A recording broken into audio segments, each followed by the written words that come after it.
Donc chacun des ouvrages, à sa manière, vous permet de rentrer à l'intérieur du film. Là, c'est plus particulièrement centré sur Norbert Dragono, où vous avez effectivement, quand il arrive à New York, ce qui se passe, il arrive sur le bateau, voilà, tout à fait son arrivée, son inquiétude d'ailleurs, que se passe-t-il. Donc vous avez les différentes étapes de son arrivée à New York. Et puis, pareil, vous avez, suivant les lieux où il se rend, un certain nombre d'explications sur le trucage, si vous voulez, ce qui existe autour du film. Et là, de manière beaucoup plus simple, vous avez des petits ouvrages qui vous permettent de rentrer d'une part dans les maisons de Poudlard, dont on repart dans le monde d'Harry Potter, ou là, au contraire, avec les créatures fantastiques, ce sont des petits ouvrages qui s'adressent aux enfants assez jeunes, mais qui rappellent qui sont ces animaux, pourquoi, comment, quel pouvoir ils ont chacun, parce que chacun ils ont un pouvoir extraordinaire. Et puis ce qui est très amusant aussi, c'est dans le nom des animaux, le nifleur, voilà, il a un grand nez, tout à fait, ces noms sont très appropriés. Évidemment. Ils ont été, voilà. Donc sur ces 4 bouquins, on a les maisons de Poudlard. Ici, vous avez Norbert Dragono. Voilà. Et puis Norbert Dragono et un personnage Dumbledore. Voilà, qui a un rôle qu'on connaît. Et puis nous avions publié précédemment Harry Potter, bien sûr, Ron et Hermione, qui faisaient partie de la série. Exactement. Et puis il y en a un dernier, le livre là, qui est juste là-bas. Voilà. Celui-ci, on n'en a pas parlé. Ici, il est super. Alors, voilà, qui vous permettre, là, c'est une surprise, puisque vous allez pouvoir faire revivre sur des ombres grâce à des transparents. Et là c'est pareil, vous retrouvez le monde des sorciers, puisque d'un côté vous avez Dolby, vous avez un certain nombre de personnages, et tout simplement avec votre portable, vous projetez l'ombre sur un mur et vous retrouvez Dolby grandeur nature. Mais alors on l'a fait, ben c'est bien sympa. Et c'est très amusant, tout à fait. Oui, effectivement. C'est amusant parce que ça rend vivant les choses. Et puis vous avez ici voilà, aussi des animaux. Alors, j'ai la bonne personne aujourd'hui face à moi, l'éditrice de tous ces livres chez Gallimard Jeunesse.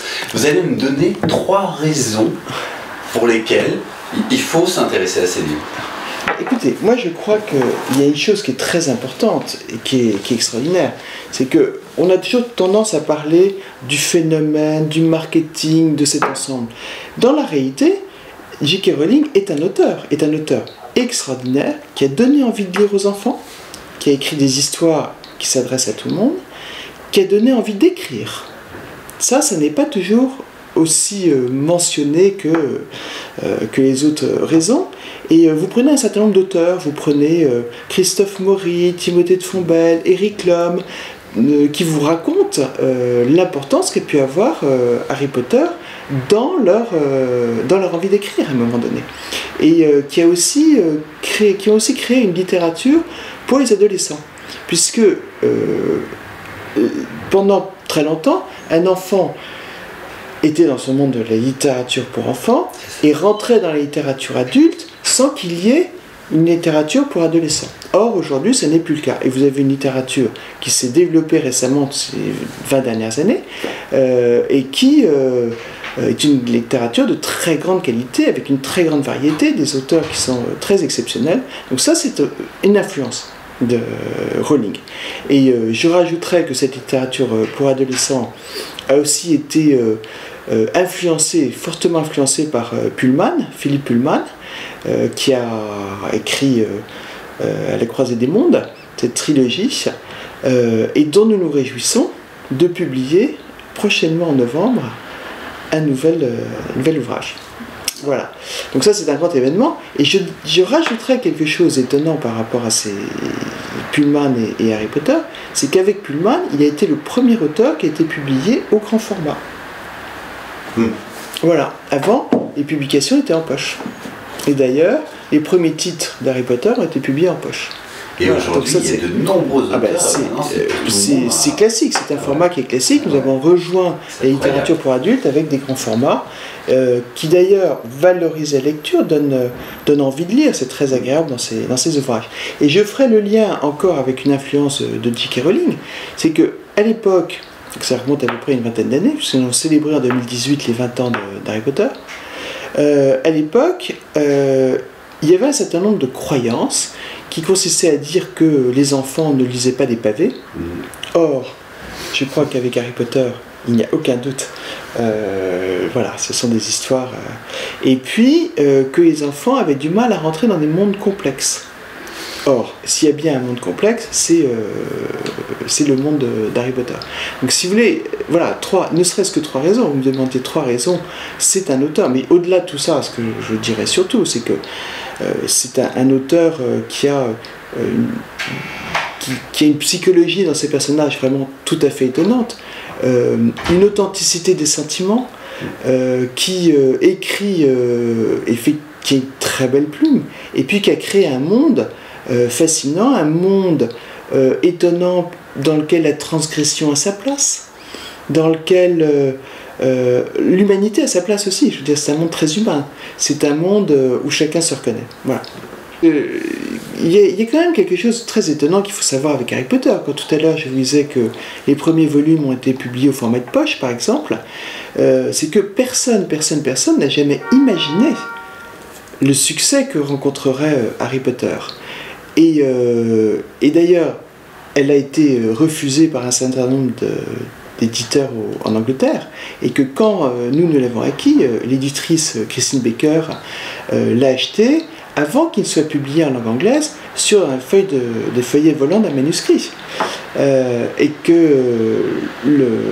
elle a cru, elle a aimé ce manuscrit, elle a considéré qu'il avait sa place dans notre catalogue, et nous avons évidemment été très pris et nous l'avons beaucoup apprécié, mais ça montre aussi qu'un titre peut démarrer tout petit, et que c'est l'importance et la confiance de l'éditeur et d'arriver à mettre en valeur un ouvrage.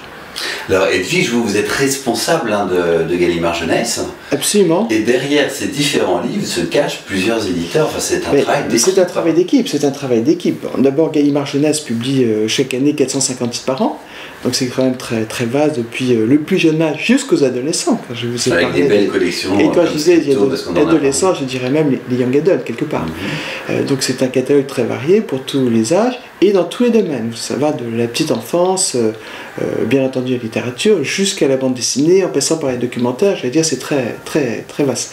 Donc moi j'ai la chance de travailler, d'avoir cette responsabilité, et il y a toute une équipe d'éditeurs, et notamment autour de ces ouvrages. C'est vrai que de suivre et d'accompagner Rowling et Harry Potter, vous avez plusieurs éditeurs qui s'occupent notamment du publishing, de la littérature ici, enfin des grands formats. C'est une équipe vivante. Voilà. Un grand merci Edwige Pasquier pour cet entretien. Merci à vous. Je rappelle l'ensemble de vos actualités, on les a bien évoquées, mais il y a les animaux fantastiques sur ces 4 bouquins et Harry Potter qui sont ici, les créatures, Dragono, Albus Dumbledore, les maisons Poudlard. Il y a bien évidemment le dernier tome qui est la pièce de théâtre d'Harry Potter, voilà. Et l'enfant maudit qui est sorti, si je ne me trompe pas, l'année dernière en novembre. Et le tout récent. Qui est écrit par J.K. Rowling elle-même. Très important, les animaux fantastiques. L'histoire du film. Et puis après, si on a beaucoup aimé, moi j'ai beaucoup aimé La magie du cinéma, le tome 1, tome 2. Absolument. Et parce que là, vous avez une richesse d'informations, et ce sont des ouvrages qui sont très animés. Donc, je vais vous montrer tout à l'heure. Là, la magie continue, mais avec un face-à-face. Comme vous disiez tout à l'heure, on regarde le film. Ça prolonge. Et puis, les séances magiques qui sont très ludiques, amusantes. En petit clin d'œil, mais qui permettent presque de vivre un film chez vous. Absolument. Edwige Pasquier, un grand merci pour ce temps consacré autour de J.K. Rowling qu'on adore tous. Merci à vous. Merci à vous et bienvenue quand vous voulez.